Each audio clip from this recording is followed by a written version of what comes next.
ओम नमः शिवाय। हर हर महादेव। आज अश्विनी माह के शुक्ल पक्ष की द्वितीय तिथि और मंगलवार है।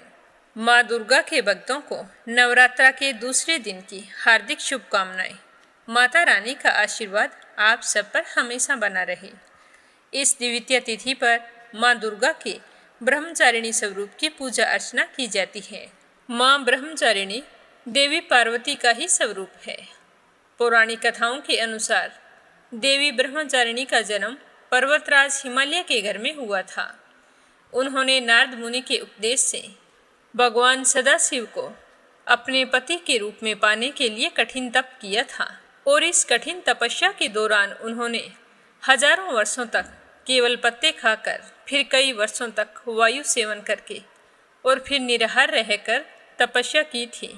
तो देवी पार्वती की इस तरह की कठोर तपस्या और समर्पण से सारे देवता हैरान हो गए और उन्होंने पार्वती जी को आशीर्वाद दिया कि आप जैसा तप ना तो कोई कर पाया है और ना कोई कर पाएगा।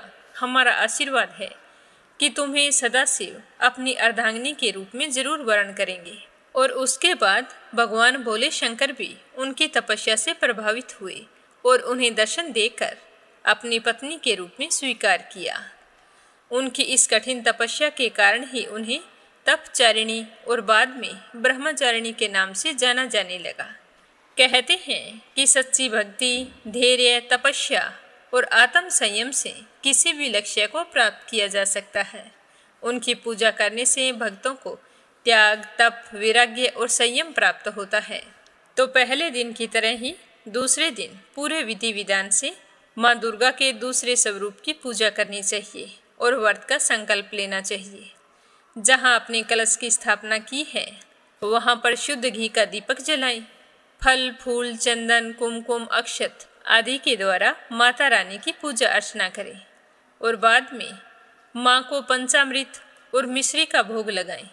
माता रानी के मंत्रों का जाप करें, उनकी आरती करें और ब्रह्मचारिणी माता की व्रत कथा सुनें।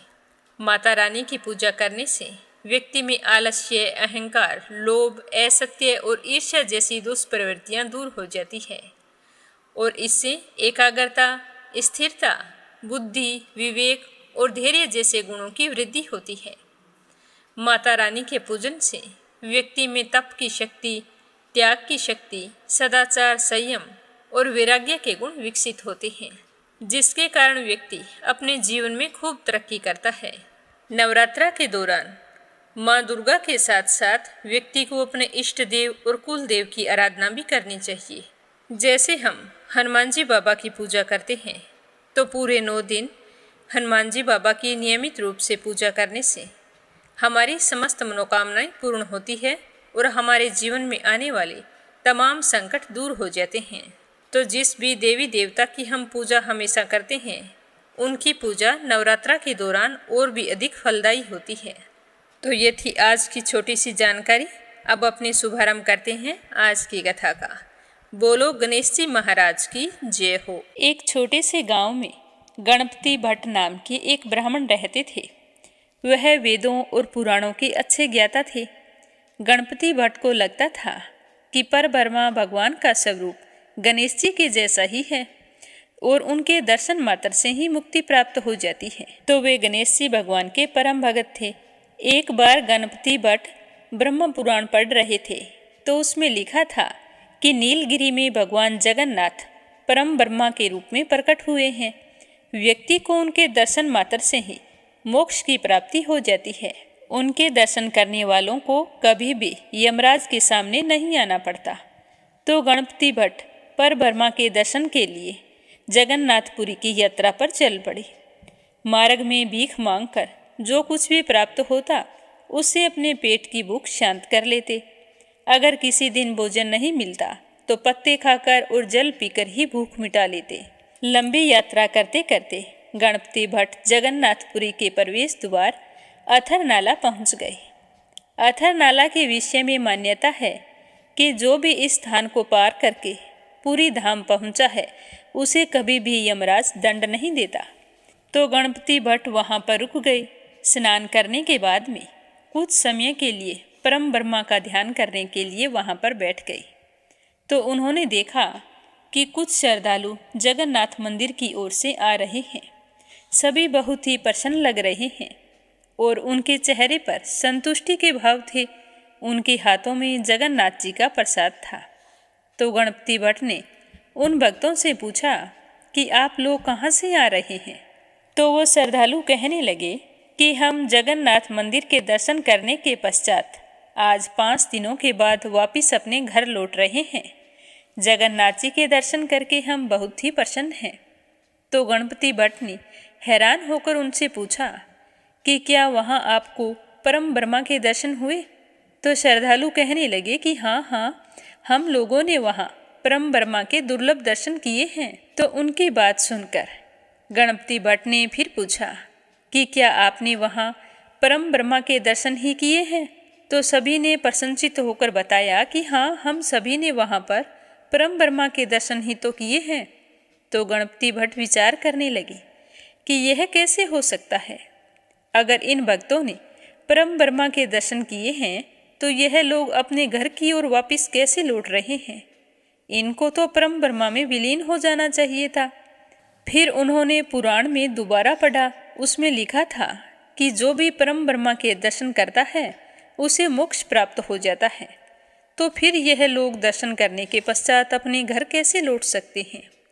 अब गणपति भट्ट का मन मस्तिष्क उस समय भ्रमित हो रहा था। उनकी समझ में कुछ भी नहीं आ रहा था कि क्या सही है और क्या गलत है। एक पल के लिए उनके मन में विचार आया कि मेरा तो इतनी दूर आना व्यर्थ हो गया, आत्महत्या करके अपना शरीर त्याग देता हूँ। फिर उन्हें पुनः ध्यान आया कि पुराणों में लिखा है कि आत्महत्या नहीं करनी चाहिए। उधर पुरी में बैठे जगन्नाथ जी भगवान समझ गए कि मेरा भक्त तो भ्रमित हो गया है। तो उन्होंने एक ब्राह्मण का रूप धारण किया और गणपति भट्ट के पास जा पहुँचे और वहाँ जाकर कहने लगे कि आप इतने विचलित क्यों लग रहे हैं? तो गणपति भट्ट ने उनकी ओर देखकर पहले तो उन्हें बड़े ही आदरपूर्वक प्रणाम किया और फिर कहा कि मैंने तो पुराणों में पढ़ा है कि नीलगिरी में परम ब्रह्मा के दर्शन होते ही मोक्ष को प्राप्त हो जाता है, लेकिन मुझे तो यहाँ आकर पता चला है कि यहाँ कोई परम ब्रह्मा है ही नहीं। तो ब्राह्मण पूछने लगा कि आपको ऐसा क्यों लगता है? तो गणपति भट्ट कहने लगे कि मैंने पढ़ा है कि जो भी व्यक्ति परम ब्रह्मा के दर्शन करता है उसका शरीर तो परम ब्रह्मा में विलीन हो जाता है, लेकिन मैंने तो भक्तों को उनके दर्शन के पश्चात अपने घर की ओर जाते हुए देखा है। अगर वास्तव में यहाँ कोई परम ब्रह्मा होता है तो वो लोग घर कैसे जा रहे थे? उन्हें मुक्ति क्यों नहीं मिली?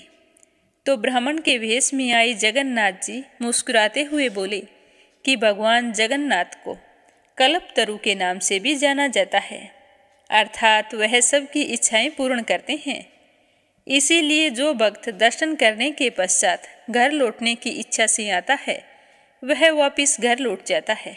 जिनकी जैसी कामना थी जगन्नाथ जी ने उनकी मनोकामना पूर्ण कर दी।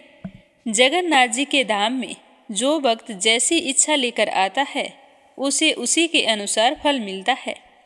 इसीलिए यह मत सोचो कि यहाँ परम ब्रह्मा के दर्शन नहीं होते।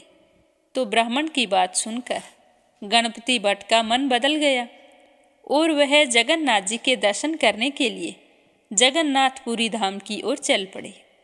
जिस दिन गणपति भट्ट जगन्नाथ मंदिर में सिंह द्वार पर पहुँचे उस दिन संयोग से स्नान पूर्णिमा थी।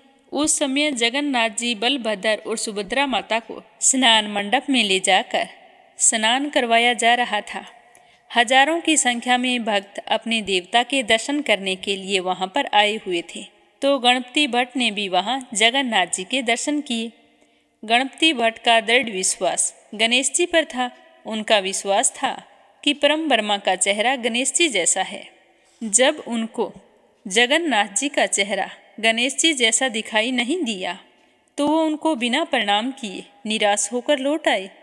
अपने भक्त को निराश होकर जगन्नाथ भगवान कैसे जाने देते? तो जगन्नाथ भगवान ने उसी रात राजा के एक सेवक को सपने में दर्शन दिए।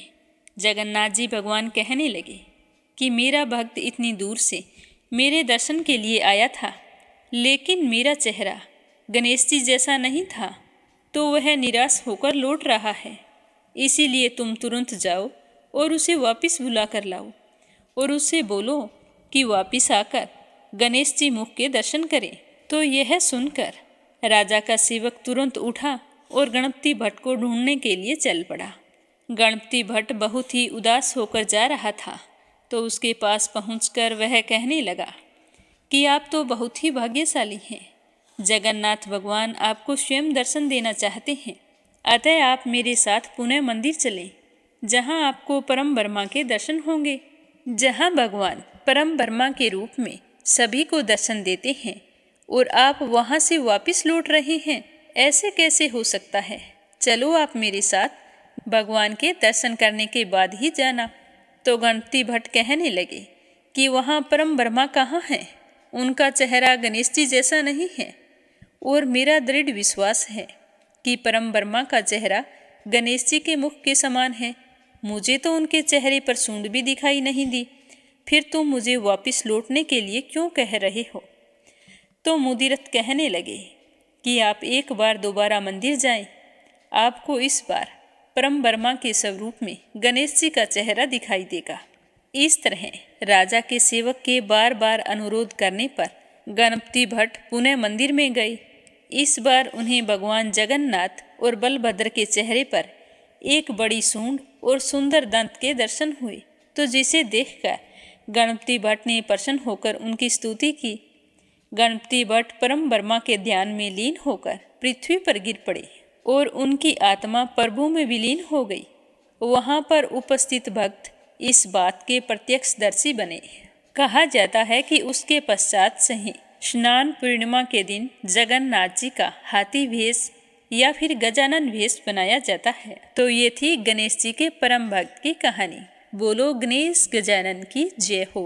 अब अपने सुनेंगे मंगलवार की कथा। बोलो हनुमान जी बाबा की जय हो। एक बार नेमिषारण्य तीर्थ में 88,000 मुनि एकत्रित होकर सूत जी से पूछने लगे कि हे महामुनि, आपने हमें अनेक पुराणों की कथाएं सुनाई हैं, अब कृपया करके हमें कोई ऐसा व्रत और उसकी कथा बताइए जिसके करने से संतान की प्राप्ति हो तथा मनुष्य को रोग, शोक, अग्नि, सर्प आदि का भय न रहे। कलयुग में सभी जीवों की आयु बहुत ही कम होती है। अगर उन्हें इस तरह रोग और चिंता के कष्ट लगे रहेंगे तो वे श्री हरि के चरणों में अपना ध्यान कैसे लगा पाएंगे? तो श्री सूत जी ने कहा कि हे मुनियों, एक बार युधिष्ठिर ने भगवान श्री कृष्ण से लोक कल्याण के लिए यही प्रश्न किया था। भगवान श्री कृष्ण और युधिष्ठिर का संवाद आज मैं आपके सामने कहता हूँ, आप ध्यान देकर सुनना।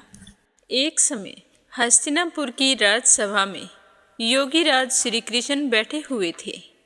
तब युधिष्ठिर ने भगवान श्री कृष्ण से प्रश्न किया कि हे प्रभु, हे नंद नंदन गोविंद, आपने मुझे अनेकों कथाएं सुनाई हैं। आज कृपया करके मुझे कोई ऐसा व्रत या कथा सुनाइए जिसके करने से मनुष्य रोग, चिंता तथा भय से मुक्त हो जाए तथा उसे पुत्र की प्राप्ति हो। हे प्रभु, बिना पुत्र मनुष्य का जीवन व्यर्थ है, क्योंकि बिना पुत्र के मनुष्य नरक का गामी होता है। पुत्र के बिना मनुष्य का पितर ऋण से छुटकारा नहीं हो पाता। उसके पितर लोक में सदा अतृप्त रहते हैं। अतः कोई पुत्रदायक व्रत बतलाइए। तो भगवान श्री कृष्ण कहने लगे कि हे राजन, मैं आपको एक प्राचीन इतिहास सुनाता हूँ, आप उसे ध्यान देकर सुनना। कुंडलपुर नाम के नगर में एक बुद्धिमान ब्राह्मण रहता था। उसका गुजारा मुश्किल से होता था। उसे अपने गरीब होने का उतना दुख नहीं था जितना कि उसके संतान न होने के कारण वह दुखी रहता था। उसकी पत्नी सुनंदा पतिव्रता नारी थी। वह भक्तिपूर्वक श्री हनुमान जी की आराधना किया करती थी।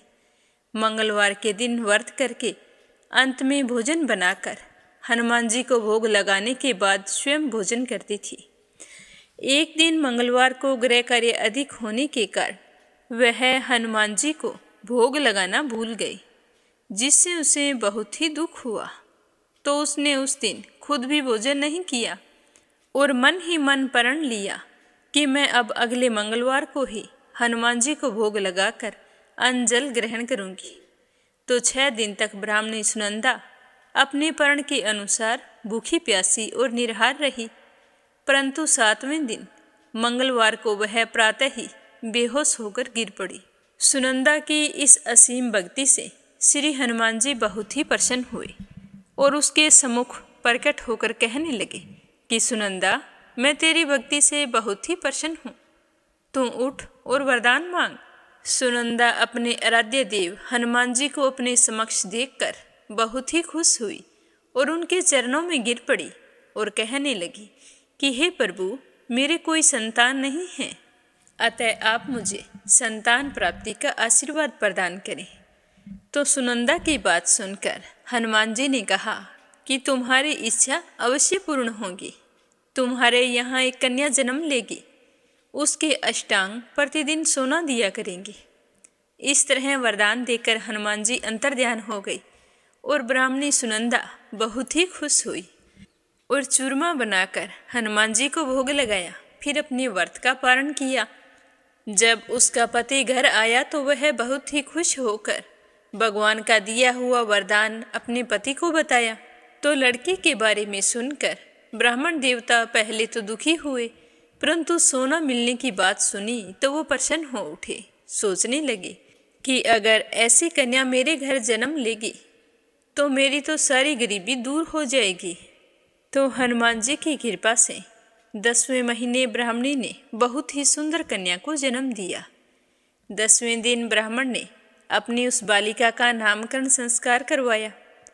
तो उनके कल पुरोहित ने उस बालिका का नाम रत्नावली रखा।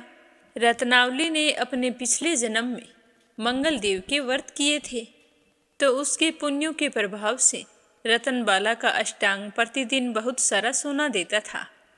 उस सोने से नंदा ब्राह्मण बहुत ही धनवान हो गया और ब्राह्मणी सुनंदा में भी इस बात का अभिमान आ गया। ऐसे ही समय बीतता गया। जब रत्नावली 10 बरस की हुई तो सुनंदा ने अपने पति से कहा कि स्वामी, हमारी बेटी विवाह योग्य हो गई है, अतः हमें कोई सुंदर तथा योग्य वर देखकर उसका विवाह कर देना चाहिए। तो यह बात सुनकर नंदा ब्राह्मण कहने लगा कि हमारी बेटी रत्नावली अभी तो बहुत छोटी है, अभी से क्यों परेशान होती हो।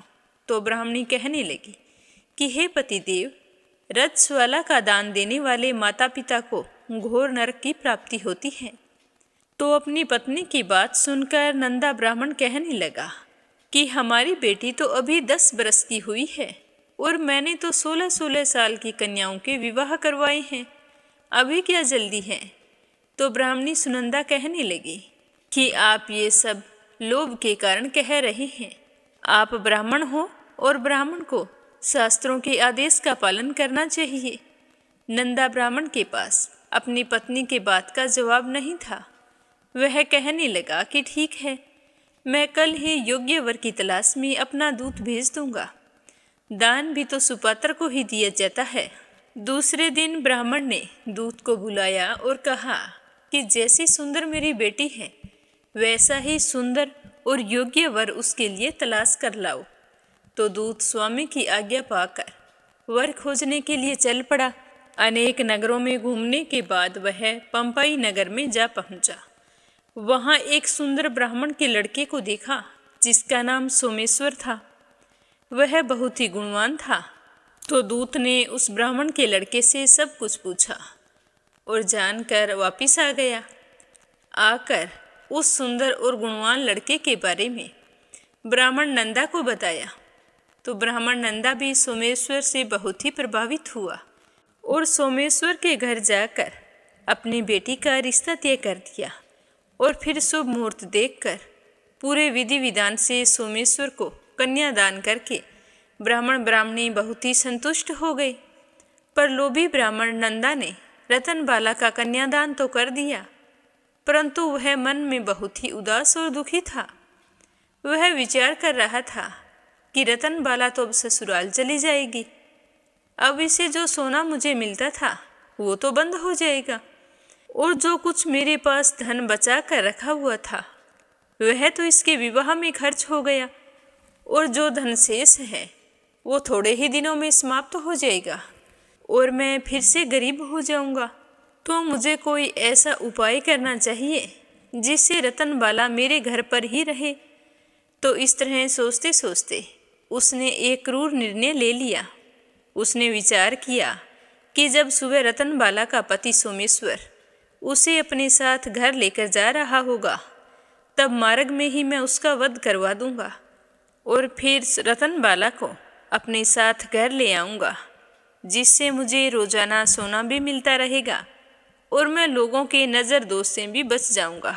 कोई मुझे यह नहीं कहेगा कि मैंने अपनी बेटी का विवाह नहीं किया, क्योंकि ब्राह्मण परिवार में कन्या का विवाह सिर्फ एक ही बार किया जाता है। तो यह तो बहुत ही अच्छा उपाय है। यह सोचकर वो सो गया। प्रातःकाल हुई।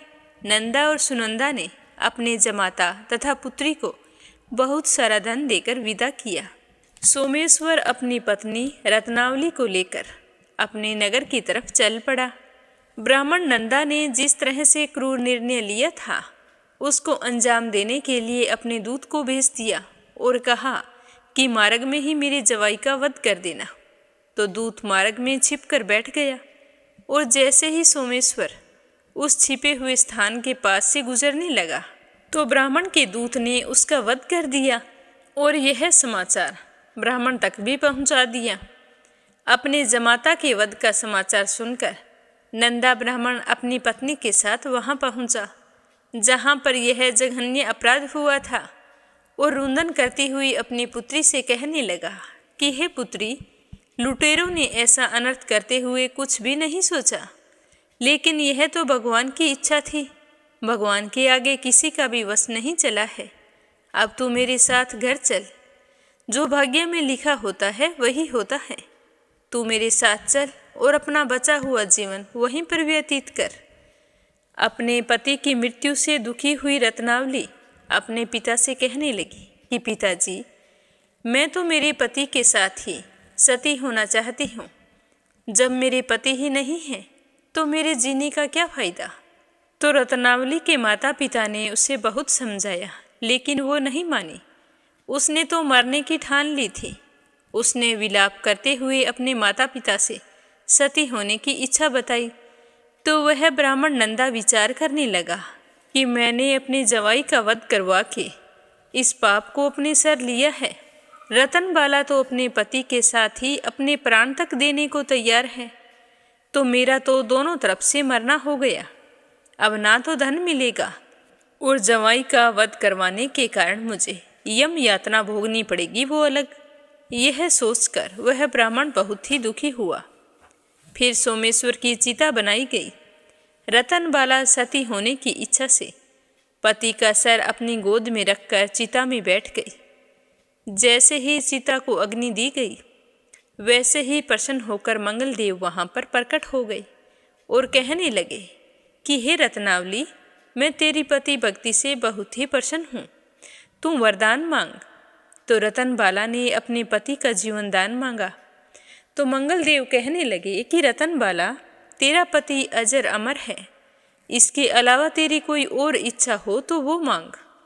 तो रतनबाला कहने लगी कि हे ग्रहों के स्वामी, यदि आप मुझ पर इतने ही प्रसन्न हैं तो मुझे यह वरदान दीजिए कि जो भी मनुष्य मंगलवार के दिन प्रातःकाल लाल पुष्प लाल चंदन से आपका पूजन करे, उसे रोग व्याधि ना हो, स्वजनों से उसका कभी वियोग ना हो, सर्प अग्नि तथा स्त्रुओं का कोई भय ना रहे, उसका घर परिवार सभी प्रकार के सुखों से भरा रहे, ऋणकर्ता ऋण से मुक्त होकर धन संपत्ति का स्वामी हो जाए। जो स्त्री मंगलवार का व्रत करे वह कभी विधवा ना हो। तो रतनबाला की बात सुनकर मंगलदेव तथास्तु कहकर अंतर्ध्यान हो गई। मंगलदेव की कृपा से सोमेश्वर जीवित हो गया। अपने पति को पुनः जीवित पाकर रतनबाला बहुत ही प्रसन्न हुई। सोमेश्वर अपनी पत्नी को लेकर अपने नगर को चला गया। रतनबाला को यह पता चल गया था कि उसके पति की हत्या लोभ के कारण उसके पिता ने करवाई है, लेकिन उसने किसी को कुछ नहीं बताया। उसने अपने पिता को क्षमा कर दिया। पति पत्नी आजीवन मंगल व्रत करने लगे और मंगल देव की कृपा से इस लोक का सुख ऐश्वर्य भोग कर अंत में स्वर्ग लोक को गए।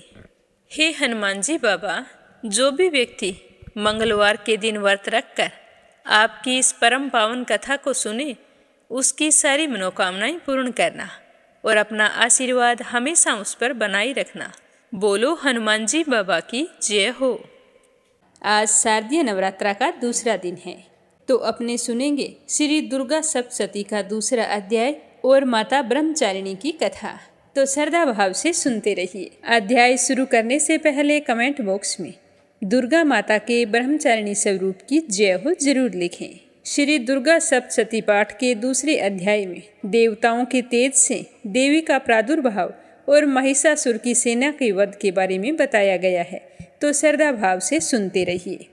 महर्षि मेधा बोले कि प्राचीन काल में देवताओं और असुरों में पूरे 100 वर्षों तक घोर युद्ध हुआ था और देवराज इंद्र देवताओं के नायक थे। इस युद्ध में देवताओं की सेना परास्त हो गई थी और इस प्रकार संपूर्ण देवताओं को जीतकर महिषासुर इंद्र बन बैठा था। युद्ध के पश्चात हारे हुए देवता प्रजापति श्री ब्रह्मा जी को साथ लेकर उस स्थान पर पहुँचे जहाँ पर कि भगवान शंकर विराजमान थे। देवताओं ने अपनी हार का सारा वृतांत भगवान श्री विष्णु और शंकर जी से कह सुनाया। वह कहने लगे कि हे प्रभु, महिषासुर सूर्य, चंद्रमा, इंद्र, अग्नि, वायु, यम, वरुण तथा अन्य देवताओं के सब अधिकार छीनकर सबका अधिष्ठाता स्वयं बन बैठा है। उसने सारे देवताओं को स्वर्ग से निकाल दिया है। सारे देवतागण मनुष्यों की तरह पृथ्वी पर विचर रहे हैं। दैत्यों की सारी करतूत हमने आपको सुना दी है और आपकी शरण में इसीलिए आए हैं कि आप उनके वध का कोई उपाय सोचें। तो देवताओं की बात सुनकर भगवान श्री हरि विष्णु और शंकर जी को दैत्यों पर बड़ा ही गुस्सा आया। उनकी भौहें तन गई और गुस्से से आंखें लाल हो गई। गुस्से में भरे हुए भगवान विष्णु के मुख से बड़ा भारी तेज निकला और उसी प्रकार का तेज भगवान शंकर, ब्रह्मा और इंद्र आदि दूसरे देवताओं के मुख से प्रकट हुआ। फिर वह सारा तेज एक में मिल गया और तेज का पुंज ऐसे दिख रहा था जैसे कि जाज्वल्यमान पर्वत हो। देवताओं ने देखा कि उस पर्वत की ज्वाला चारों ओर फैली हुई थी और देवताओं के शरीर से प्रकट हुए तेज की किसी अन्य तेज से तुलना नहीं हो सकती थी। एक स्थान पर इकट्ठा होने पर वह तेज एक देवी के रूप में परिवर्तित हो गया और अपने प्रकाश से तीनों लोकों में व्याप्त जान पड़ा। वह भगवान शंकर का तेज था। उससे देवी का मुख प्रकट हुआ। यमराज के तेज से उसके सिर के बाल बने। भगवान विष्णु के तेज से उसकी भुजाएं बनी। चंद्रमा के तेज से दोनों स्तन और इंद्र के तेज से जंगा तथा पिंडली बने। पृथ्वी के तेज से निस्तंभ भाग बना।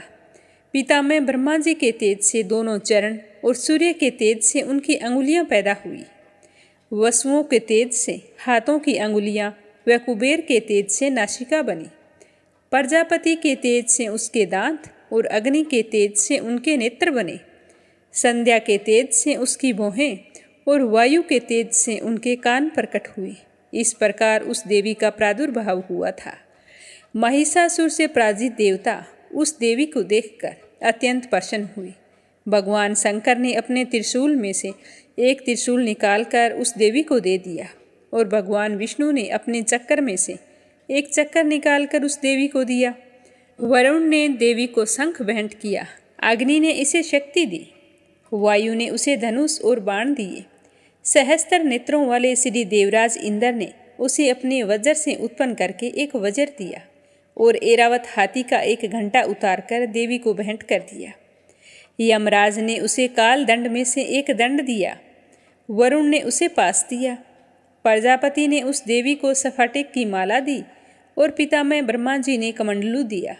सूर्य ने देवी के समस्त रोमों में अपनी किरणों का तेज भर दिया। काल ने उसे चमकती हुई ढाल और तलवार दी और साथ में उज्ज्वल हार, दिव्य वस्त्र उसे भेंट किए और इनके साथ साथ उसने दिव्य चूड़ामणि दी। 2 कुंडल, कंकण, उज्ज्वल अर्धचंद्र, बाहों के लिए बाजूबंद, चरणों के लिए नूपुर, गले के लिए सुंदर हंसली और अंगुलियों के लिए रत्नों की बनी हुई अंगूठियां उसे दी। विश्वकर्मा ने उनको फरसा दिया और उसके साथ ही कई प्रकार के अस्त्र और अभेद कवच दिए। इसके अतिरिक्त कभी ना कुम्हलाने वाले सुंदर कमलों की मालाएं भेंट की। समुंदर ने सुंदर कमल का फूल भेंट किया। हिमालय ने सवारी के लिए सिंह और तरह तरह के रतन देवी को भेंट किए।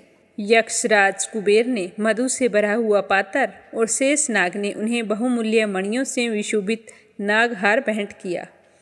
इसी तरह दूसरे देवताओं ने भी उसे आभूषण और अस्त्र देकर उनका सम्मान किया। इसके पश्चात देवी ने उच्च स्वर से गर्जना की। उसके इस भयंकर नाद से आकाश गूंज उठा। देवी का वह उच्च स्वर से किया हुआ सिंहनाद समा न सका। आकाश उनके सामने छोटा प्रतीत होने लगा। उससे भी बड़े जोर की प्रतिध्वनि हुई, जिससे समस्त विश्व में हलचल मच गई। समुंदर कांप उठे, पृथ्वी डोलने लगी और सब के सब पर्वत हिलने लगे। देवताओं ने उस समय प्रसन्न होकर सिंहवाहिनी जगतमयी देवी से कहा कि हे देवी, तुम्हारी जय हो। इसके साथ महर्षियों ने भी भक्ति भाव से विनम्र होकर उनकी स्तुति की। संपूर्ण त्रिलोकी शोक मगन देखकर दैत्यगण अपनी सेनाओं को साथ लेकर और हथियार आदि सजाकर उठ खड़े हुए। महिषासुर के क्रोध की कोई सीमा नहीं रही। उसने क्रोध में भरकर कहा कि यह सब क्या उत्पात है। फिर वह अपनी सेना के साथ उस ओर दौड़ा जिस ओर से भयंकर नाद का शब्द सुनाई दे रहा था, और आगे पहुंचकर उसने देवी को देखा, जो कि अपनी प्रभा से तीनों लोकों को प्रकाशित कर रही थी। उसके चरणों के बाहर से पृथ्वी दबी ही जा रही थी। माथे के मुकुट से आकाश में एक रेखा बन रही थी और उसके धनुष की टंकार से सब लोग क्षुब्ध हो रहे थे। देवी अपनी सहस्त्र भुजाओं को संपूर्ण दिशाओं में फैलाए हुए खड़ी थी। इसके पश्चात उनका दैत्यों के साथ युद्ध छिड़ गया। कई प्रकार के अस्त्र शस्त्र से सब दिशाएं उदासित होने लगी। महिषासुर की सेना का सेनापति चिक्षुर नाम का एक महान असुर था। वह आगे बढ़कर देवी के साथ युद्ध करने लगा। दूसरे दैत्यों की चतुरंगी सेना साथ लेकर चामर भी लड़ने लगा और 60,000 महारथियों को साथ लेकर उदगर नामक महादैत्य आकर युद्ध करने लगा। महाहनु नामक असुर 1 करोड़ रथियों को साथ लेकर, असीलोमा नामक असुर 5 करोड़ सैनिकों को साथ लेकर युद्ध करने लगा। वाष्कल नामक असुर 60 असुरों के साथ युद्ध में आ डटा। विडाल नामक जो असुर था वह 1 करोड़ रथियों सहित लड़ने को तैयार था। इन सब के अतिरिक्त और भी हजारों असुर हाथी और घोड़े साथ लेकर लड़ने लगे। इसके पश्चात महिषासुर करोड़ों रथों, हाथियों और घोड़ों सहित वहां आकर देवी के साथ लड़ाई करने लगा। सभी असुर तोमर, भिंदीपाल, शक्ति, मुसल, खड़ंगों, हर्षों, पटियों के साथ रणभूमि में देवी के साथ युद्ध करने लगे। कई शक्तियां फेंकने लगे और कोई अन्य शस्त्र आदि। इसके पश्चात सब दैत्य अपनी अपनी तलवारें हाथों में लेकर देवी की ओर दौड़े, उसे मार डालने का प्रयास करने लगे। मगर देवी ने क्रोध में भरकर खेल ही खेल में उन सब के अस्त्र शस्त्रों को काट दिया। इसके पश्चात ऋषियों और देवताओं ने देवी की स्तुति आरंभ कर दी और वह प्रसन्न होकर असुरों के शरीर पर अस्त्र शस्त्रों की वर्षा करती रही। देवी का वाहन भी क्रोध में भरकर दैत्य सेना में इस प्रकार विचरने लगा जैसे कि वन में दावानल फैल रहा हो। युद्ध करती हुई देवी ने क्रोध में भरकर जितने श्वासों को छोड़ा वह तुरंत ही सैकड़ों हजारों गणों के रूप में परिवर्तित हो गई। फरसे, भिंदीपाल, खड़ग तथा पटिश इत्यादि अस्त्रों के साथ दैत्यों से युद्ध करने लगे। देवी की शक्ति से बढ़े हुए वो गण दैत्यों का नाश करते हुए ढोल, शंख व मृदंग आदि बजा रहे थे। उसके बाद देवी ने त्रिशूल, गदा, शक्ति, खड़ग इत्यादि से सहस्त्र असुरों को मार डाला और कितनों को ही घंटे की भयंकर आवाज से ही यमलोक पहुंचा दिया और कितने ही असुरों को अपनी पास में बांधकर पृथ्वी पर घसीटा। कितनों को ही अपनी तलवार से टुकड़े टुकड़े कर दिए और ना जाने कितनों को गदा की चोट से धरती पर सुला दिया। कई दैत्य मुसल की मार से घायल होकर रक्त वमन करने लगे। कई शूल से छाती फट जाने के कारण पृथ्वी पर लेट गई। कितनों की बाणों से कमर टूट गई देवताओं को पीड़ा देने वाले दैत्य कट कट कर मरने लगे। ना जाने कितनों की बाहें अलग हो गई, कितनों की ग्रीवाएं कट गई और कईयों के सिर कटकर दूर भूमि पर लुढ़क गए। कितनों के शरीर बीच में से कट गए। ना जाने कितनों की जांघाएं कट गई और वो पृथ्वी पर गिर पड़े। और ना जाने कितने ही सिर व पैरों के कट जाने पर भी पृथ्वी से उठ खड़े हुए और शस्त्र लेकर देवी से लड़ने लगे। कई दैत्यगण भूमि में बाजों की ध्वनि के साथ नाच रहे थे। कई असुर जिनके सर कट चुके थे, बिना सिर के धड़ ही हाथ में शस्त्र लिए हुए लड़ाई कर रहे थे। दैत्य रह रहकर ठहरो ठहरो कहते हुए देवी को युद्ध के लिए ललकार रहे थे। जहाँ पर यह घोर संग्राम हुआ, वहाँ की भूमि रथ, हाथी, घोड़े और असुरों की लाशों से भर गई और असुर सेना के बीच में रक्तपात होने के कारण रुधिर की नदियां बह रही थी। और इस तरह देवी ने असुरों की विशाल सेना को क्षण भर में ही इस तरह से नष्ट कर डाला, जैसे काठ के ढेर को अग्नि पल भर में सवा कर देती है। और देवी का सिंह भी गर्दन के बालों को हिलाता हुआ और बड़ा शब्द करता हुआ असुरों के शरीर से मानो उनके प्राणों को ढूंढ रहा था। वहां देवी के गणों ने जब दैत्यों के साथ युद्ध किया तो देवताओं ने प्रसन्न होकर आकाश से उन पर फूलों की बारिश की। तो ये था दुर्गा सप्तशती का दूसरा अध्याय, श्रीमद् गीता जी का 15वां अध्याय और उसका महात्म्य। भगवान की कृपा पाने के लिए श्रद्धा भाव से सुनते रहिए। बोलो श्री कृष्ण भगवान की जय हो। श्री भगवान जी कहने लगे कि हे अर्जुन, ये संसार है जो पीपल के समान है, जिसका पुराना पुरुष रूप जड़ ऊपर है और चराचर शाखा नीचे है। वेद इसके पते हैं। जो यह जानता है वही वेद का ज्ञाता है। उसकी शाखाएं ऊपर फैली हुई है। सतवरज और तमोगुण इसकी रसवाहिनियां नसें हैं, जिनसे इनका पालन होता है। शब्द रूपी आदि इसकी डालियां हैं। पीछे कर्म रूप में प्रकट होने वाली इसकी जड़ें नीचे मनुष्य लोक में और भी नीचे तक चली जाती है। पर पीपल का यह स्वरूप, इसका आदि अंत और आकार संसारी प्राणी के ध्यान में नहीं आता है, तथापि इसकी जड़ें गहरी है। ऐसे इस पीपल को वैराग्य रूपी दृढ़ शस्त्र से काटकर वह स्थान ढूंढना चाहिए जहाँ से फिर लौटना नहीं पड़ता। और साथ ही यह भी मन में विचारना चाहिए कि जिसमें वह पुरातन प्रवृत्ति उत्पन्न हुई है, उसी आदि पुरुष की शरण हूँ। अहंकार और मोह रहित संग दोष को जीतने वाली आत्मज्ञान से निरंतर एवं कामनाओं से दूर, सुख दुख नामक द्वंद्व पदार्थों से मुक्त ऐसे ज्ञानी पुरुष शाश्वत पद को पाते हैं। सूर्य, चंद्र या अग्नि प्रकाशित नहीं करते, वही मेरा परम धाम है। वहाँ जाकर लौटना नहीं पड़ता। मेरा सनातन अंश इस जीव लोक में जीव का रूप धरकर प्रकृति में स्थित 500 इंद्रियों और छठे मन को उससे छुड़ाता है। जैसे हवा फूलों की खुशबू को दूसरे स्थानों में ले जाता है, ठीक उसी प्रकार यह देह स्वामी शरीर धारण करने के बाद भी जब उसका परित्याग करता है, तब इंद्रियों और मन को साथ ले जाता है। कान, आंख, नाक, जीभ, चर्म और मन का आश्रय लेकर वह जीव विषयों का भोग करता है। एक देह से दूसरे देह को जाते अथवा एक ही देह में रहते समय अथवा इंद्रियों से युक्त हो विषयों का उपभोग करते हुए इस मूर्ख को देख नहीं सकते, किंतु ज्ञान रूप नेत्र हैं, वे देखते हैं। यतन करने से योगी जन इसे देख सकते हैं, परंतु अज्ञानी यतन करके भी इसे नहीं देख पाते। जो तेज सूर्य, चंद्रमा और अग्नि में वर्तमान है और जगत को प्रकाशित करता है, उसे ही मेरा तेज मानो। मैं ही पृथ्वी में प्रवेश कर अपने तेज में समस्त भूतों को धारण करता हूँ और इनमें भरा हुआ चंद्रमा बनकर मैं ही सब औषधियों का पोषण करता हूँ। मैं ही जठराग्नि होकर प्राणियों के देह में प्रविष्ट हूँ और प्राणवायु अपान वायु से संयुक्त होकर चारों प्रकार भक्ष्य, भोज्य, चोष्य, लेह से भोजन किए हुए प्राणियों के अन्न को पचाता हूँ। संपूर्ण भूतों के हृदय कमल में निवास करता हूँ। मुझसे ही स्मृति ज्ञान और उनका नाश होता है। सब वेदों में जानने योग्य मैं ही हूँ। वेदांत का कर्ता और वेदों का ज्ञाता मैं ही हूँ।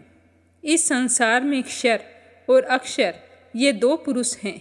जितने नाशवान प्राणी हैं वे क्षर कहलाते हैं। उसमें कूटस्थ अथवा सेल शिखर के भांति स्थिर चैतन्य को अक्षर कहते हैं, किंतु उत्तम पुरुष परमात्मा विकार रहित, सर्व नियंता, वृद्ध मुक्त, नित्य रूपी तीनों लोकों में प्रविष्ट होकर भरण पोषण करता है, इन दोनों से अलग है।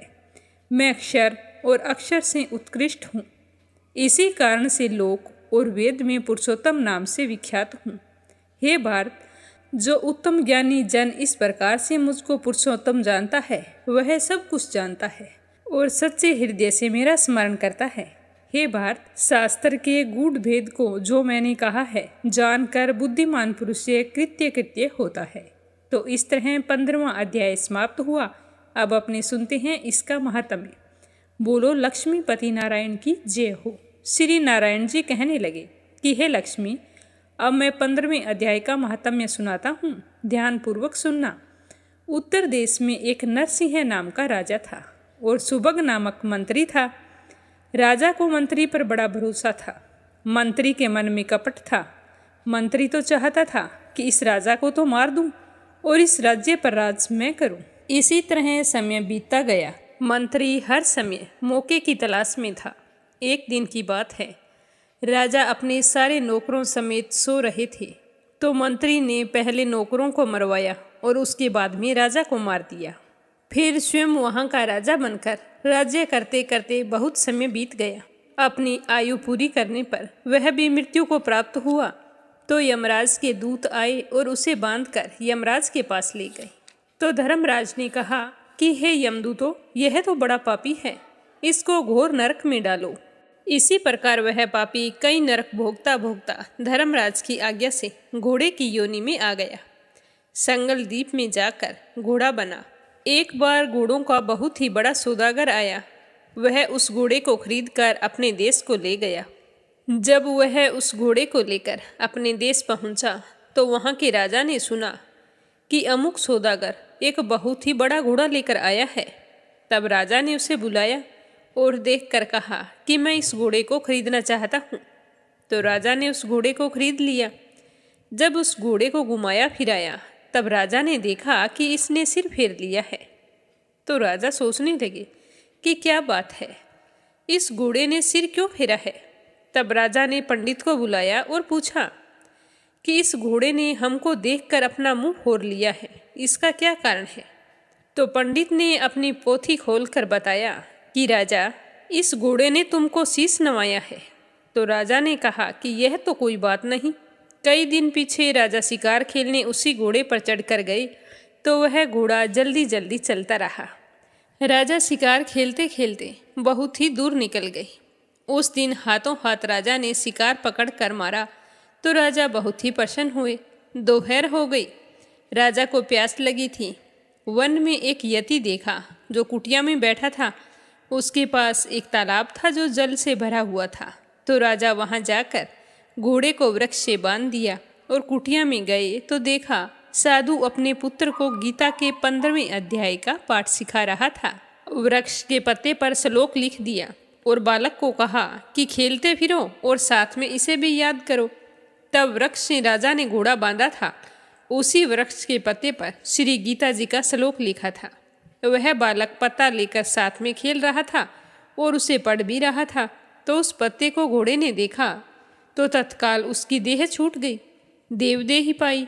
स्वर्ग से विमान आए, उस पर बैठकर वो तो बैकुंठ को चला। तो राजा पानी पीकर बाहर आए तो देखा कि घोड़ा तो मरा पड़ा है। तो राजा को बड़ी ही चिंता हुई। चिंतित होकर राजा ने कहा कि इस घोड़े को किसने मारा है, इसे अचानक से क्या हो गया। अभी तक तो भला चंगा था, ऐसे कैसे मर गया। इतने में वह बोला कि हे राजन, तेरे घोड़े का चैतन्य मैं हूँ। मैंने अब देवदेही पाई है और बैकुंठ को जा रहा हूँ। तो राजा ने पूछा कि तुमने ऐसा कौन सा पुण्य किया है जो अचानक से तुम बैकुंठ को चल दिए। तो उस घोड़े ने कहा कि हे राजन, यह बात ऋषिवर से पूछो।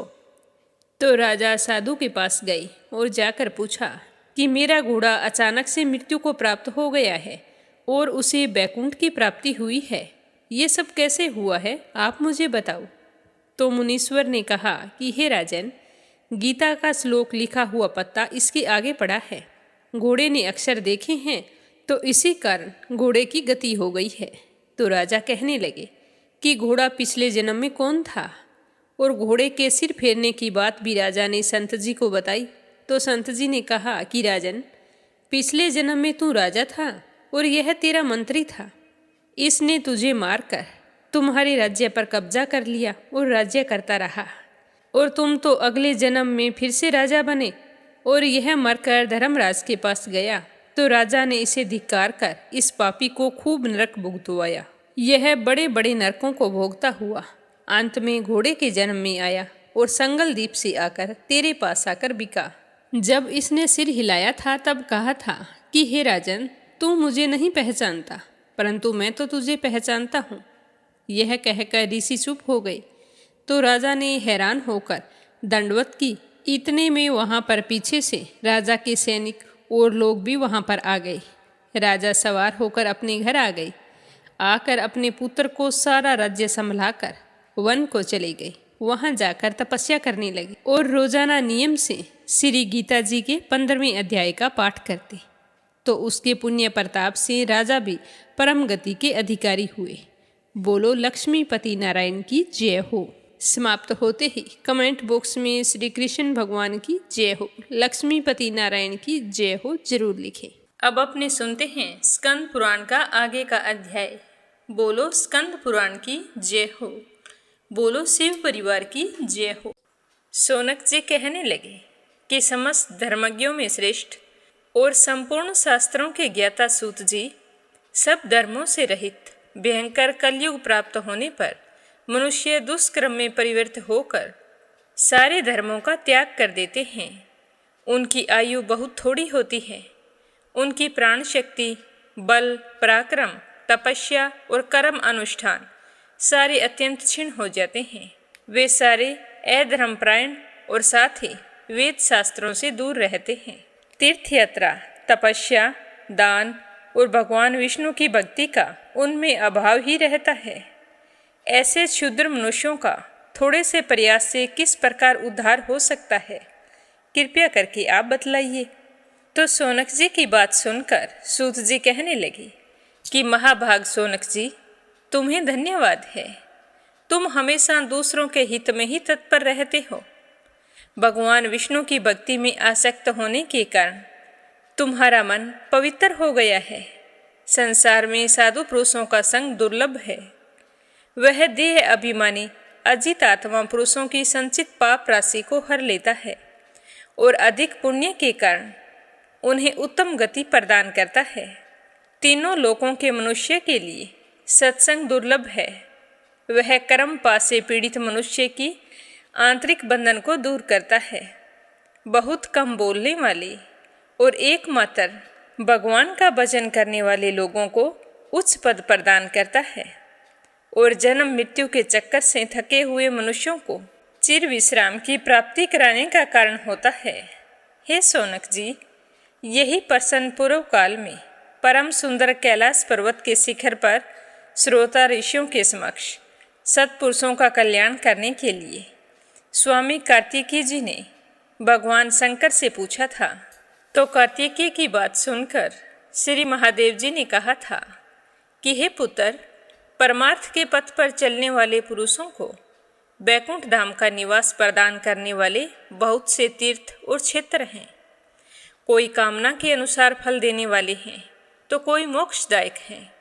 गंगा, गोदावरी, नर्मदा, तप्ती, यमुना, क्षिप्रा, पुण्यमयी गौतमी, कौशिकी, कावेरी, ताम्रपर्णी, चंद्रभागा, महेंद्रजा, चित्रोत्पला, वेतरवती, सरयू, चरमवती, शतद्रु, पयस्विनी, गंडकी, बाहुदा, सिंधु और सरस्वती, ये सारी पवित्र नदियाँ हैं और बार बार सेवन करने पर ये भोग और मोक्ष प्रदान करने वाली हैं।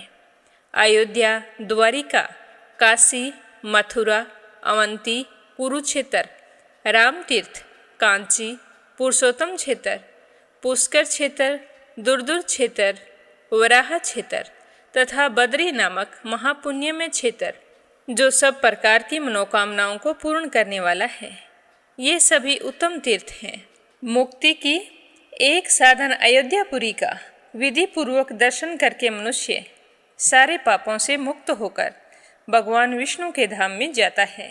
तरह तरह से भगवान विष्णु की सेवा पूर्वक पूजन, नृत्य और कीर्तन करने वाले पुरुष घर त्याग कर श्री हरि का चिंतन करने से ग्रह की आसक्ति तथा मृत्यु के पराक्रम पर विजय पा जाते हैं।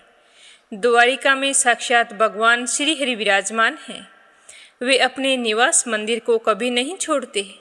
हे षडानन, गोमती में स्नान करके भगवान श्री कृष्ण के मुखारबिंद का दर्शन करने से बिना ज्ञान के ही मनुष्य को मुक्ति की प्राप्ति हो जाती है। अस्सी और वरुणा के बीच में 5 कोस तक वाराणसी क्षेत्र है। वहाँ मणिकर्णिका, ज्ञानवापी, विष्णु पादोदक और पंचनंद कुंड, पंचगंगा में स्नान करके मनुष्य पुनः माता के स्तनों का दूध नहीं पीता है, यानी कि वह कभी भी गर्भवास में नहीं आता। किसी भी कारण से काशी में विश्वनाथ जी का दर्शन करके मनुष्य जन्म मृत्यु रहित होकर मुक्ति प्राप्त कर लेता है। हे कार्तिकेय, तपस्या और उपवास में लगा हुआ मनुष्य मथुरापुरी में जन्म स्थान पर जाकर सब पापों से मुक्त हो जाता है। विश्राम तीर्थ में विधि पूर्वक स्नान करके तिल सहित जल से तर्पण करे तो वह मनुष्य अपने पितरों का नरक से उद्धार करके स्वयं विष्णु लोक को चला जाता है। अवंतीपुरी में वैशाख मास आने पर मनुष्य शिप्रा के जल में विधि पूर्वक स्नान करके कोटि तीर्थ में गोता लगावे और श्रेष्ठ ब्राह्मणों को भोजन कराए। फिर महाकालेश्वर शिवजी का दर्शन करे तो सब पापों से मुक्त हो जाता है।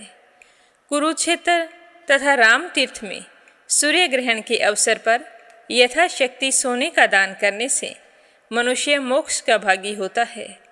हरि क्षेत्र में पादोदक तीर्थ के जल में स्नान करके श्री हरि का दर्शन करने से पुरुष सब पापों से मुक्त होकर भगवान विष्णु के साथ आनंद को भोगता है। विष्णु कांची में साक्षात भगवान विष्णु और शिव कांची में साक्षात भगवान शिव जी निवास करते हैं। दोनों में कोई भेद नहीं है। दोनों में कोई भेद ना होने के कारण दोनों की ही भक्ति करने से मुक्ति हाथ में आ जाती है। भेद बुद्धि पैदा करने से मनुष्यों की निंदित गति होती है। कभी यह नहीं सोचना चाहिए कि भगवान श्री हरि विष्णु और भगवान शिव शंकर अलग अलग हैं। पुरुषोत्तम क्षेत्र में मार्कंडेय सरोवर के जल में स्नान करके एक बार जगन्नाथ जी का दर्शन करने से मनुष्य ज्ञान अथवा योग के बिना ही गर्भवास में नहीं आता है। रोहिणी क्षेत्र के अंतर्गत समुद्र में तथा इंद्रधूमन सरोवर में स्नान करके भगवान विष्णु के प्रसाद को खाकर मनुष्य अपने जीवन के सारे सुखों का भोग करता हुआ अंत में बैकुंठ धाम में स्थान पाता है। कार्तिक पूर्णिमा को पुष्कर तीर्थ में स्नान करके दक्षिणा सहित श्राद्ध करे और भक्ति पूर्वक ब्राह्मणों को भोजन कराए तो मनुष्य ब्रह्मलोक में प्रतिष्ठित होता है। और माघ के महीने में भक्ति भाव से त्रिवेणी संगम में स्नान करके मनुष्य उस पुण्य को प्राप्त करता है जो बद्री तीर्थ के कीर्तन से प्राप्त होता है। भगवान विष्णु का बद्री नामक क्षेत्र तीनों लोकों में दुर्लभ है। उसके स्मरण मात्र से महापात की मनुष्य भी तत्काल पाप रहित होकर मृत्यु के पश्चात मोक्ष के भागी होते हैं। स्वर्ग, पृथ्वी तथा रसातल में तो बहुत से तीर्थ हैं, परंतु बद्री तीर्थ के समान कोई दूसरा तीर्थ नहीं है, ना तो है ना कभी होगा। हे कार्तिकेय, तप, योग और समाधि से तथा संपूर्ण तीर्थों में स्नान करने से जो फल प्राप्त होता है वह बद्री क्षेत्र के भली भांति दर्शन करने मात्र से ही मिल जाता है। तो भगवान शिवशंकर के मुख से यह सुनकर स्कंद कहने लगा कि पिताजी, यह क्षेत्र कैसे उत्पन्न हुआ, किन लोगों ने इसका सेवन किया है तथा इस क्षेत्र के अधिपति कौन हैं? ये सारी बातें आप मुझे विस्तार से बताइए, मेरी जानने की बड़ी इच्छा हो रही है। तो भगवान शिव जी कहने लगे कि हे कार्तिकेय, यह बद्री क्षेत्र अनादि सिद्ध है। जैसे वेद भगवान के शरीर हैं उसी प्रकार यह भी है। इस क्षेत्र के अधिपति साक्षात भगवान नारायण हैं। नारद आदि महर्षियों ने इस तीर्थ का सेवन किया है। काशी में श्री पर्वत के शिखर पर तथा कैलाश में पार्वती सहित मेरी जैसी प्रीति है, उसे अनंत गुनी अधिक बद्री क्षेत्र में है। अन्य तीर्थों में सब धर्म का विधि पूर्वक पालन करते हुए मृत्यु होने से मुक्ति की प्राप्ति होती है, परंतु बद्री क्षेत्र के दर्शन मात्र से ही मनुष्य मोक्ष को प्राप्त होता है, जहाँ भगवान नारायण के चरणों का सानिध्य है, जहाँ साक्षात अग्निदेव का वास है और केदार रूप से मेरा लिंग प्रतिष्ठित है। वह जगह बद्री क्षेत्र है। केदार के दर्शन, स्पर्श तथा भक्ति भाव से पूजन करने पर कोटि कोटि जन्मों का पाप उसी समय नष्ट हो जाता है। उस क्षेत्र में विशेषतः मैं अपनी संपूर्ण कला से स्थित रहता हूँ। वहाँ मेरे श्री विग्रह में 15 कलाएं विद्यमान हैं। वहाँ कोमल कलम किसी कांति से सुशोभित मुख कमल वाले शिव भक्त दोनों हाथ जोड़कर मुझ महादेव जी की ओर दृष्टि लगाए प्रदोष काल में मेरी उपासना करते हैं। हाथ में जप माला तथा मन में शांति और संतोष धारण किए हुए प्रतिदिन मेरी वंदना और प्रार्थना करने वाले मेरे भक्त सदा मेरे चरणों के चिंतन से विज्ञान स्वरूप होकर हृदय स्थित काम को नष्ट करके सर्वतो भाव से निरंतर मेरा भजन करते हैं। काशी में मरे हुए पुरुषों को तारक ब्रह्मा मुक्ति देने वाला होता है, परंतु केदार क्षेत्र में मेरे लिंग के पूजन से मनुष्यों को मुक्ति की प्राप्ति हो जाती है।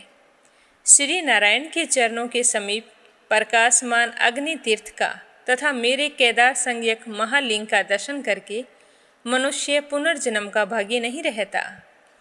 पूर्व काल में उद्धव रेता ऋषियों का समुदाय प्रयाग में एकत्रित हुआ था, जहाँ भगवती गंगा यमुना के साथ मिली है और जहाँ त्रिभुवन विख्यात दशाश्वमेध नामक तीर्थ हैं।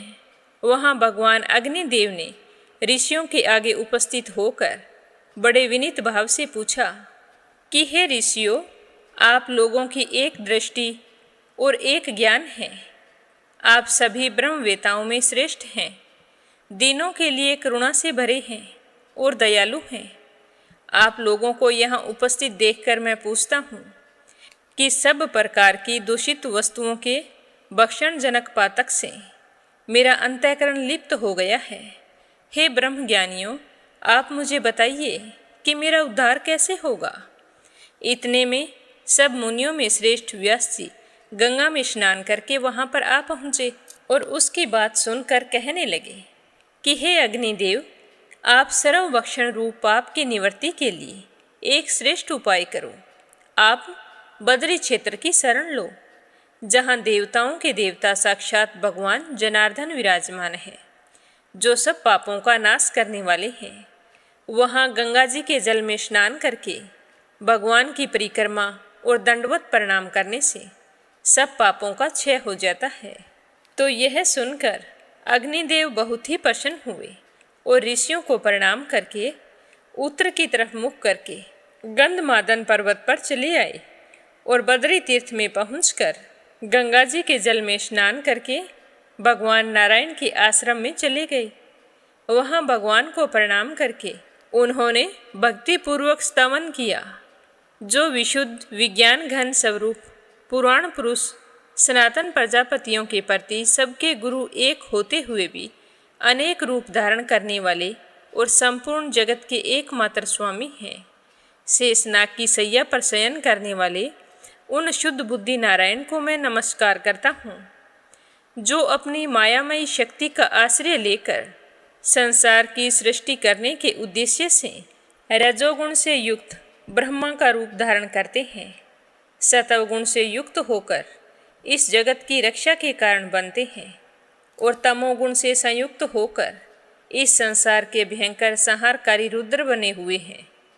उन त्रिविध रूपधारी भगवान की मैं स्तुति करता हूँ, जो अविद्या से मोहित चित्त संपूर्ण संसार के रूप में प्रकट हुआ है और विद्या से समस्त त्रिलोकी में एक ही रूप से व्याप्त हो रहा है।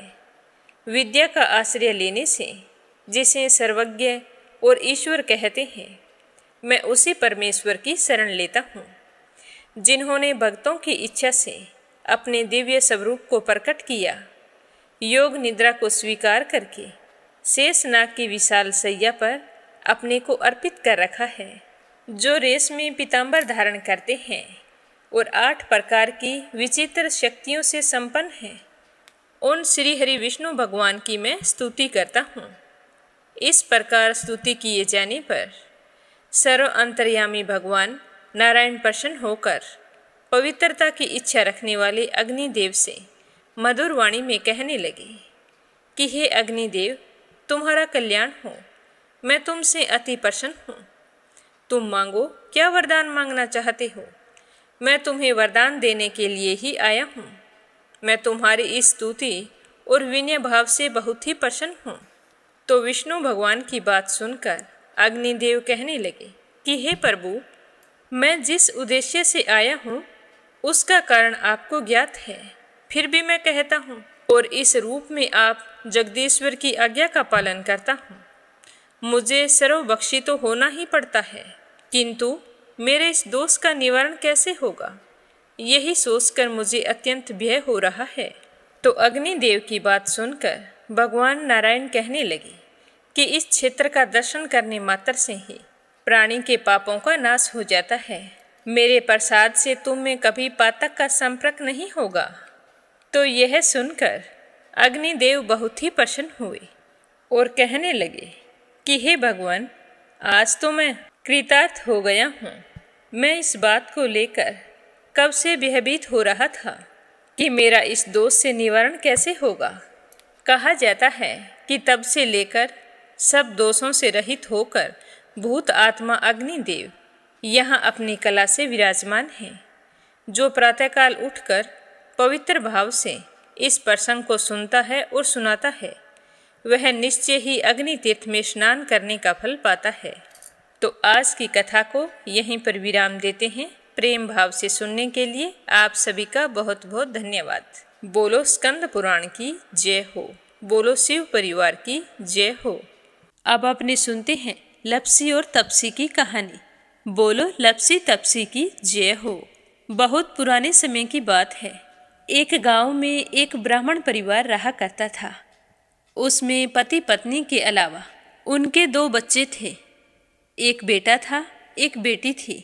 ब्राह्मण दंपति बहुत ही सरल स्वभाव के थे। समय मिलने पर प्रभु का स्मरण किया करते थे। उनकी बेटी बहुत ही संस्कारी और सुशील थी, लेकिन उनका बेटा आवारा किस्म का था। वह कोई काम धाम नहीं करता और ना ही कभी अपने माँ बाप का कहना मानता था। समय के साथ दोनों बहन भाई बड़े हो गए। बहन की शादी कर दी गई, पर भाई का वही हाल था। उसके माँ बाप ने उसे समझाया कि बेटा, अब हम वृद्ध हो चले हैं, तुम कोई काम किया करो, लेकिन उस पर उनकी बातों का कोई असर नहीं होता था। तो एक दिन ब्राह्मणी अपने पति से कहने लगी कि स्वामी, आप बिल्कुल काम छोड़ दीजिए। जब घर में कुछ भी नहीं होगा तो यह अपनी जिम्मेदारी समझेगा और काम पर लग जाएगा। तो ब्राह्मण ने दूसरे दिन से काम पर जाना छोड़ दिया। तो यह देखकर उनके बेटे ने कोई काम नहीं किया और चोरी करने चला गया। आते जाते राहगीरों को लूट लेता और उसी से अपने घर का गुजारा किया करता था। तो उसकी लूटने और चोरी करने की आदत से सारे गांव वाले उसे लप्सी कहने लगे। तो लप्सी की इस हरकत से उसके माँ बाप बहुत ही दुखी रहते थे, पर वह किसी की सुनने के लिए तैयार नहीं था। इसी तरह समय बीतता गया। एक दिन की बात है कि लप्सी एक पीपल के पेड़ पर बैठा था। तभी शिव पार्वती जा रहे थे। पार्वती माता गहनों से लदी हुई थी। तो लप्सी उन्हें देखकर सोचने लगा कि सूरत के कितने गहने हैं, आज ये सारे के सारे लूट लूँगा तो मुझे कई महीनों तक चोरी नहीं करनी पड़ेगी। तो वह लूटने के इरादे से पीपल की ओट में होकर बैठ गया। जैसे ही शिव पार्वती वहाँ से जाने लगे तो लप्सी एकदम से शिव पार्वती के सामने आकर कहने लगा कि जल्दी से जितने सारे गहने पहन रखे हैं उतार दो। तो पार्वती माता कहने लगी कि तुम चोरी क्यों करती हो, तुम्हें पता है चोरी करना पाप है। तो लप्सी कहने लगा कि क्या करूं, घर पर मेरे माँ बाप हैं, मेरी एक भांजी है, उनके लिए दोनों समय भोजन की व्यवस्था कहाँ से करूं, मुझे कोई काम तो आता नहीं है। तो लप्सी की बात सुनकर पार्वती माता कहने लगी कि तुम जो चोरी करके पाप करते हो, इस पाप का भागी कौन बनेगा? तो लपसी कहने लगा कि मेरे घर वाले सारे बनेंगे। तो पार्वती माता कहने लगी कि कोई नहीं बनेगा, पाप के भागी केवल तुम बनोगे। तो लपसी कहने लगा कि मैं लूट खोस कर उन्हीं के लिए लेकर जाता हूँ, तो पाप के भागी तो उन्हें बनना ही पड़ेगा। तो लपसी की बात सुनकर पार्वती माता ने हंसकर कहा कि हम यहीं पर बैठे हैं और तुम अपने घर जाओ, अपने घर वालों से पूछो कि कोई तुम्हारे पाप का भागी बनेगा क्या। तो यह सुनकर लपसी भागा भागा अपने घर आया और अपनी माँ के पास गया और कहने लगा कि माँ, मैं चोरी करके लाता हूँ, राह चलते राहगीरों को लूटता हूँ, तुम्हारे लिए ही तो करता हूँ। तो तुम मुझे एक बात बताओ, चोरी करने से जो पाप लगता है, तो आप मेरे पाप के भागी बनोगे? तो लपसी की बात सुनकर उसकी माँ कहने लगी कि बेटा, मैंने तो तुमसे नहीं कहा कि तुम चोरी करके लाओ, तुम कमा कर लाओ, हमें तो 2 वक्त की रोटी चाहिए, मैं तो तुम्हारी पाप की भागी नहीं बनूंगी। तो माँ के मुंह से इस तरह की बात सुनकर लपसी तो हैरान हो गया। फिर वह अपने पिताजी के पास गया और जाकर कहने लगा कि पिताजी, मैं जो कुछ भी लूट खोस के लाता हूँ वो आपके लिए ही तो लाता हूँ। देखो मैंने लूट कर कितना धन इकट्ठा कर लिया है, कितने ऐशो आराम है तुम्हारे। अगर मैं चोरी नहीं करता तो क्या ये सब हमें मिलता? पिताजी, मैं तुमसे एक बात पूछता हूँ कि चोरी करने से पाप लगता है, तो उस पाप में आप मेरे भागीदार बनोगे क्या? तो लपसी की बात सुनकर उसके पिताजी कहने लगे कि बेटा, मैंने नहीं कहा कि तुम चोरी करके लाओ, तुम कमा कर लाओ, मैं तुम्हारे पाप का भागी नहीं बनूंगा। तो माँ बाप के मुंह से इस तरह की बात सुनकर वह बहुत ही उदास हुआ और सोचने लगा कि मैं कितने महीनों से चोरी कर रहा हूँ, ना जाने मुझ पर कितना पाप चढ़ गया है, और ये तो बोल रहे हैं कि पाप के भागी हम नहीं बनेंगे, तो अब क्या होगा? तो वह बड़े ही दुखी मन से शिव पार्वती से मिलने के लिए चल पड़ा। जैसे ही घर से बाहर निकलने लगा तो उसकी छोटी सी भांजी दरवाजे पर खेल रही थी। उसे पता नहीं था कि पाप पुण्य क्या होता है, तो वो कहने लगी कि मामा, पाप की भागी मैं बनूंगी। तो उसके इस तरह कहते ही लपसी ने उसे गोद में उठाया और चल पड़ा। शिवजी भगवान और पार्वती माता के पास जाकर कहने लगा कि घर वालों ने पाप का भागी बनने से मना कर दिया है और एक यही है जो पाप की भागी बनने को तैयार है।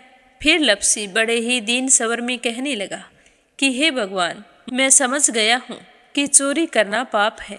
आज तक जो मैंने काम किया वो बहुत ही गलत था, लेकिन अब मैं इसका प्रायश्चित करना चाहता हूँ। अब तुम ही बताओ, मुझे मेरे पापों से मुक्ति कैसे मिलेगी? तो उसकी बात सुनकर शिव पार्वती बहुत ही खुश हुए और लपसी को कच्चे सूत का एक छोटा सा गोला देते हुए कहा कि लपसी, ये सूत लो और इस पीपल के चारों ओर परिक्रमा लगाओ। जब यह सूत समाप्त हो जाएगा तब तुम्हारे सारे पाप नष्ट हो जाएंगे। तो यह सुनकर लपसी बहुत ही खुश हुआ। सोचने लगा कि छोटा सा गोला है, अभी लपेट कर घर चला जाऊंगा, उसके बाद में कभी कोई पाप नहीं करूंगा। फिर उसने अपनी बांजी को कंधे पर बैठाया और पीपल की परिक्रमा लगानी शुरू कर दी। अब भगवान का वह सूत खत्म कहाँ होने वाला था। लपसी चक्कर लगाता गया पर वह सूत खत्म नहीं हुआ। चक्कर लगाते लगाते 1 महीने, 6 महीने, साल, पूरे 12 साल बीत गए, पर वह सूत खत्म नहीं हुआ। 12 साल बाद एक बार फिर शिव पार्वती जी वहाँ से गुजर रहे थे, तो पार्वती माता ने कहा कि स्वामी, चलो लपसी को चलकर देखते हैं। तो शिवजी कहने लगे, वो चोरी करने वाला, लूटने वाला कब का चला गया होगा?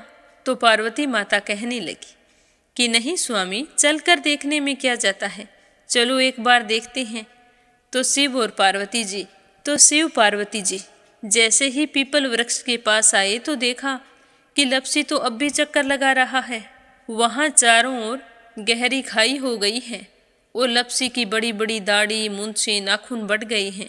तो यह देखकर पार्वती माता ने कहा कि देखो स्वामी, आप तो कह रहे थे कि वो कब का ही चला गया, देखो इसके मन में सच्ची भक्ति है तो पार्वती की बात सुनकर शिवजी ने कहा कि चलो अभी देख लेता हूँ। तो यह कहकर शिवजी ने एक सोने का कड़ा लपसी के आगे फेंक दिया। तो लपसी ने झट से उसके ऊपर पैर कर लिया। फिर अचानक से उसका ध्यान शिव पार्वती जी की ओर गया तो वो हाथ जोड़कर कहने लगा कि भगवान, अब तो मेरे पाप समाप्त हो गए होंगे, आप मुझे यहाँ से जाने की आज्ञा दीजिए। आपका यह सूत अभी तक खत्म नहीं हुआ है। तो शिवजी भगवान ने कहा कि तुम्हारे पाप कर्म भी अभी तक पूरे नहीं हुए हैं। तो शिवजी की बात सुनकर लपसी कहने लगा कि भगवान, मुझे पूरे 12 वर्ष हो गए हैं आपकी भक्ति करते करते, और अब भी आप मुझ पर शक कर रहे हैं।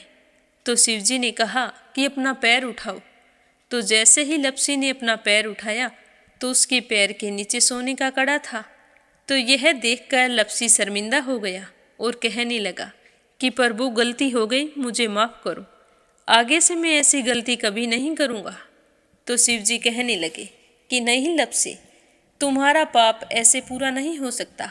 अब तुम्हें 12 वर्ष तक और इसी तरह परिक्रमा करनी होगी, उसी के बाद तुम्हारे पाप समाप्त होंगे।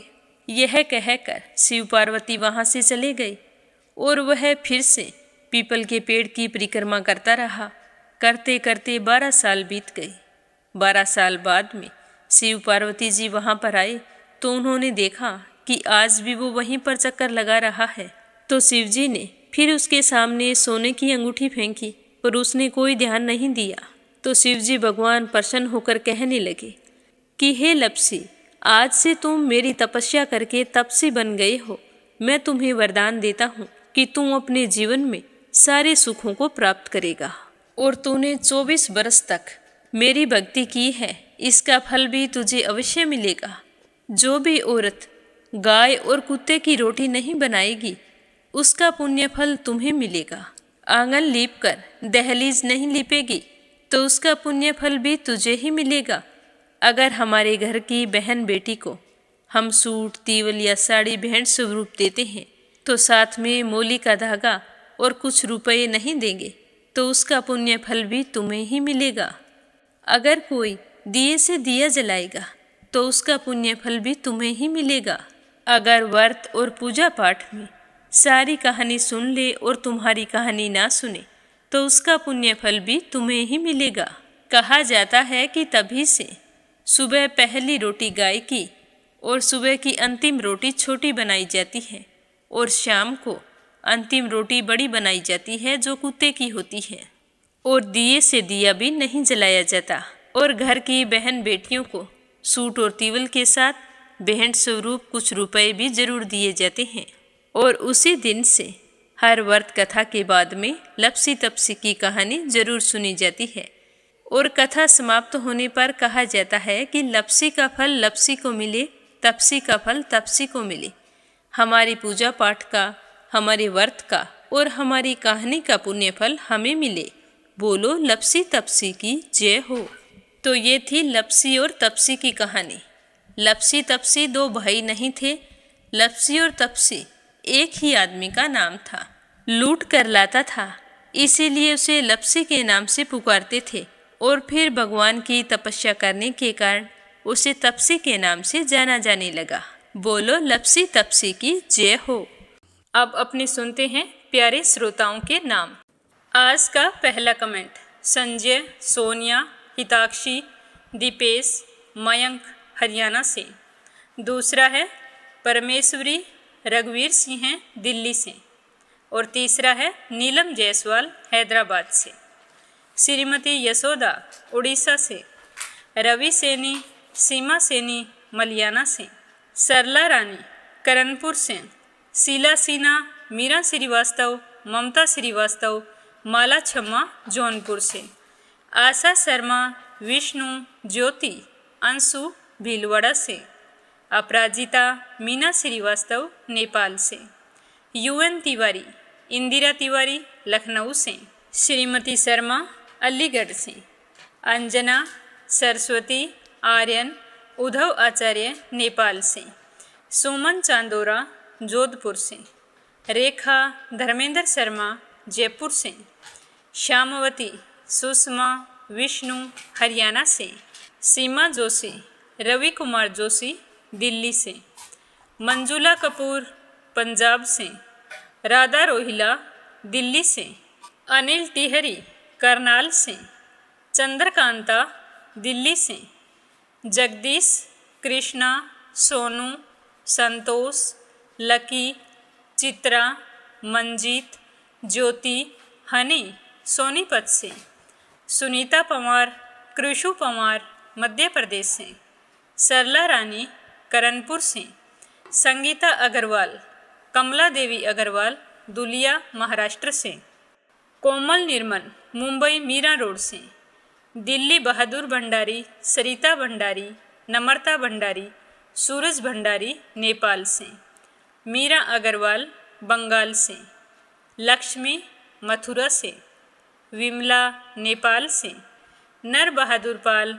भागीरथी पाल नेपाल से, वंदना वर्मा इंदौर से, सुनीता रानी मेरठ से, संजू सैनी, सुनीता सैनी सेखाड़ा से, सीता सैनी दिल्ली से, मीनू वालिया दिल्ली से, भारती दिल्ली से, सरोज अग्रवाल जबलपुर से, गीता गोस्वामी, सुनीता गोस्वामी मेरठ से, वंदना वर्मा इंदौर से, क्षमा परतुल वडोदरा से, योगेश्वरी भटनागर राजस्थान से, शोभा कुंवर पुरोहित अहमदाबाद से, श्रीचंद यादव गया बिहार से, कमला देवी भीलवाड़ा से, सुनीता गोयल उत्तराखंड से, इंदिरा तिवारी, शांति प्रसाद तिवारी, शुभांकित, दीपांकित, सुरभि, जया तिवारी, वैभवी, ऐश्वर्या तिवारी उत्तराखंड से,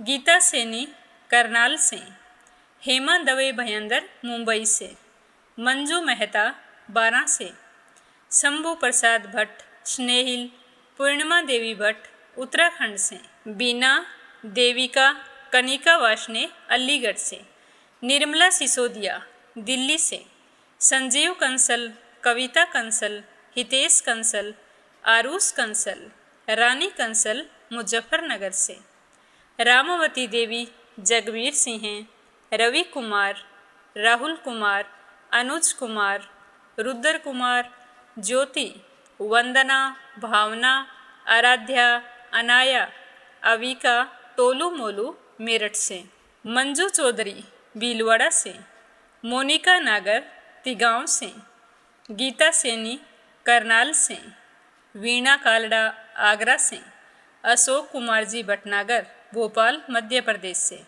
कमलेश भल्ला जम्मू से, यमलाल पांडे, पवित्रा पांडे, गौरव पांडे, गंतव्य पांडे नेपाल से, शांताबेन वाघेला गुजरात के मंडल से, पूनम यादव करेली से, रजनी बड़ोला उत्तराखंड से, सावित्री ईश्वरलाल रामचंदानी गाजियाबाद से, करण सेजवानी, विशाल सेजवानी, पायल सेजवानी अहमदाबाद से, रुक्मणी शर्मा अंबाला से, मंजुला कपूर पंजाब से, देवी सिंह, कार्तिक, पायल, सौम्या, उमा रघुवंशी गजबा सौदा से, पूजा पाठक उत्तराखंड देहरादून कोशानी से, सीताराम जायसवाल, शकुंतला जायसवाल वाराणसी से, जगत नारायण पराशर दिल्ली से, कमलेश लाल रुड़की से, स्मिता सीताराम गायकवाड़